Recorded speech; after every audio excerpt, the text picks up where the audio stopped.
In today's broadcast, I want to talk to you about life, my life. The biggest part of the last couple of weeks I have spent at the hospital with my wife, and as a result of that, I have not had opportunity, or quite honestly, the energy to put together a regular broadcast that I normally like to do. And so I felt like it was important for me to give you just a little bit of a brief update as to what has been going on, and to at least have something out here for those of you that are regular viewers of the program. About 2 weeks ago, my wife was taken into hospital for a fairly significant surgery to repair some complications that had developed of a previous surgery while we were in Arizona. And we needed to go in, and it was beginning to cause her some discomfort. And so we felt we needed to go and to have that corrected. And though it was pretty invasive, we were assured that would take a day or two that would take 2 or 3 days, she'd be back home. Well, that's not what happened, because what happened is that because of some medication that was she was not not compatible with. She had a lot of vomiting, and as a result of that vomiting, the first couple of days, it actually reopened, or it opened up the surgery that had been performed, and actually created a tear that had to be then repaired. And so because of the extreme pain and everything that was going on, something was telling me and our daughters, who were there in the hospital with us as well, pretty well most of each day, something is not right here. And we started requesting a CT scan to see what was really going on. And the surgeon, of course, he assured us that no, everything's okay, everything is normal. Everything went well with the operation. But I said, listen, I've been married to this woman for 60 years, and I know her, and she's had other procedures in the past, and we've never had this kind of a situation take place. And so for 3 days, we pleaded to have a CT scan, to go in there again, or with a CT scan, to see what was going on in there. And finally, he relented, and he went and did another CT scan, and sure enough, it was discovered that there was a tear that had opened up, which was the result of the retching that she was doing with the vomiting, as a result of some of the medication they were giving her that she was not able to really handle properly. And so another surgery was ordered to repair what had taken place in the first one. And so in the space of 6 days, my wife had 2 surgeries. One initially to repair something that happened several years back, that developed a couple of years back, and one to repair what was just done.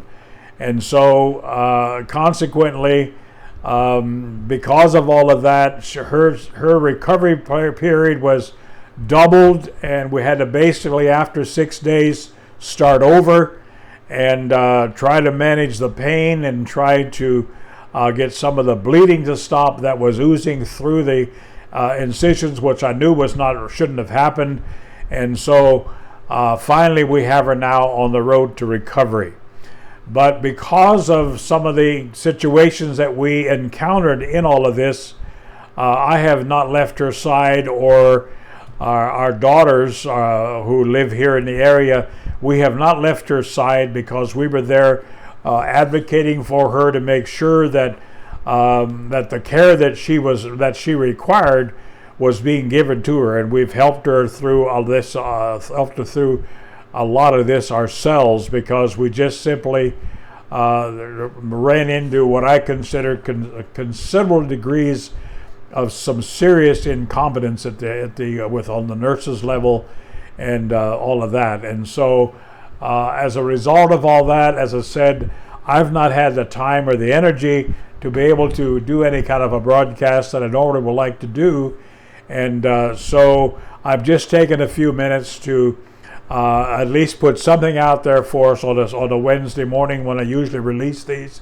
I'm doing this late Tuesday afternoon just to get it out there and to kind of let you know that life happens, and the scripture tells us if we don't take care of our own the way we need to, we're worse than infidels or unbelievers. And of course, I love my wife very much. Like I say, I've been married to her for 60 years plus, and I'm not going to nothing else is going to take priority over seeing to it that she gets the proper care, which we certainly did not see the level of care that we felt we needed, and as a result of that, we actually had an interview with the surgical unit manager and voiced our concerns, voiced some of our complaints, and brought to their attention that some of these things need to be corrected.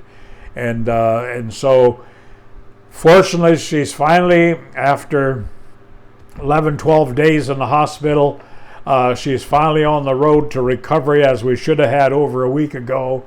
And so hopefully going forward, we'll be back on somewhat of our normal routines here in the not too distant future. But I just wanted to do this shorter broadcast to just kind of give you a bit of an update of what's happening in my life and our lives together.